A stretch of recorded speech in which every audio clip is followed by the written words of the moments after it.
Guys, the more research I do, the more I find out interesting facts about Ripple that completely went unnoticed. Ripple has clearly shown everyone that it has our best interests at heart as traders, but for some research, traders and crypto enthusiasts who haven't done their due diligence keep doubting the potential that this crypto company has. That ends today. We're going to take a deep nosedive into the nitty-gritty details that most people will probably miss about Ripple. So without further ado, let's roll that intro. Hello and welcome to MoneySide, your favorite crypto channel.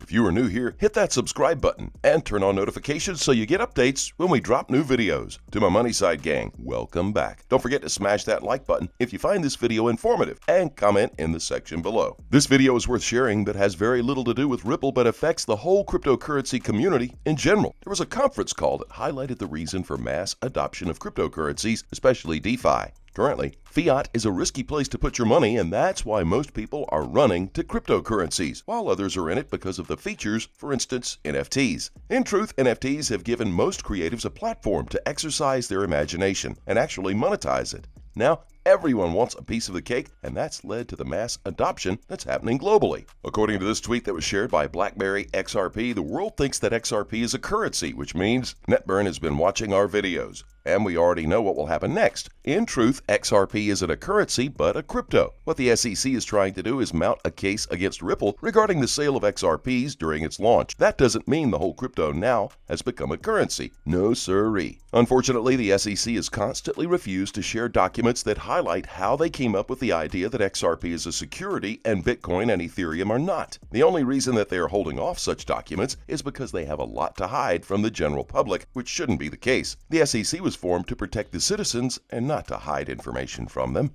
Now to flip the switch, the SEC is shooting a shot at XRP. Now they want access to Ripple's internal staff meetings records, which I must add is completely absurd. The tweet leads to an article which states, in its most recent filing, the United States Securities and Exchange Commission, SEC, has expressed its intent to file a motion to compel Ripple to produce relevant video and audio tape recordings of the meetings among current and former Ripple executives and key employees. The SEC has accused Ripple of not informing the agency about the existence of the said recordings, stating, despite the SEC's request for relevant recordings in its very first document, request to Ripple in January 2021, Ripple never informed the SEC that Ripple routinely recorded staff meetings until a key former Ripple employee testified to that in her deposition earlier this month. The employee in question is Antoinette O'Gorman, Ripple's chief compliance officer, who had revealed during her August 4th deposition that the company had routinely recorded staff meetings. The SEC further stated that Ripple declined to inform whether it had searched for and recorded responsive recordings, even though the SEC had requested it to do so in January. Moreover, in an effort to lessen its burden, the SEC had significantly narrowed the categories of recorded meetings it wanted to gain access to. The report further stated that the SEC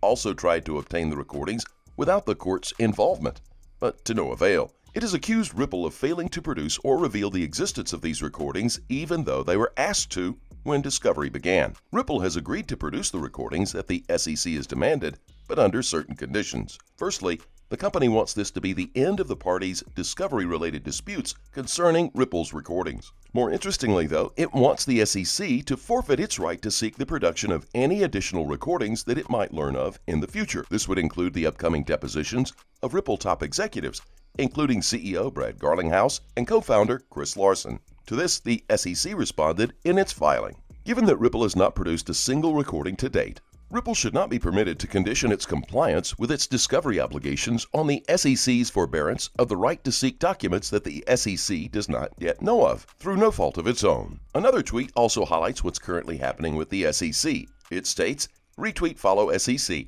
is trying to defend its weak position, and it feels like we are listening to someone who didn't do their homework and trying to explain why it's okay that they didn't. SEC, what a circus. And that's true. Currently, everything that regards this case is all about a back-and-forth game. The SEC doesn't want to show their evidence and come up with strong points, but they still want to hold on to the case. That's why I keep saying that they are trying to slow down Ripple's progress. The regulatory body must have figured out that this company is going to be unstoppable in the near future, and they are trying as hard as they can to slow it down. And that can only be because of two reasons. Either the corporate world wants to jump in on this XRP train, so they are giving it bad publicity through the SEC, or the government is hung up on creating its own cryptocurrency that will be a direct opposite of XRP. However, it doesn't have to be the case. If the government is working on its own CBDC, why don't they use the currently RippleNet system that's always proven and tested to work? It could actually make their work easier instead of going against a company that doesn't have any bad intention towards them. In fact, of all the cryptos in existence, Ripple happens to be the only fiat-friendly cryptocurrency.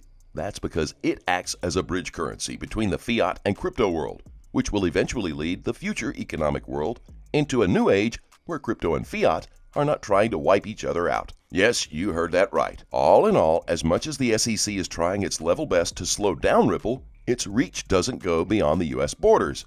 And that's a good thing for Ripple. The Asian market has completely adopted this cryptocurrency, with banks sealing deals with Ripple to incorporate their framework into their banking system. And of course, RippleNet can't exist without XRP, because that's the medium of exchange within this blockchain technology. XRP offers on-demand liquidity that doesn't need any collateral to Ripple partners, hence making it a vital necessity.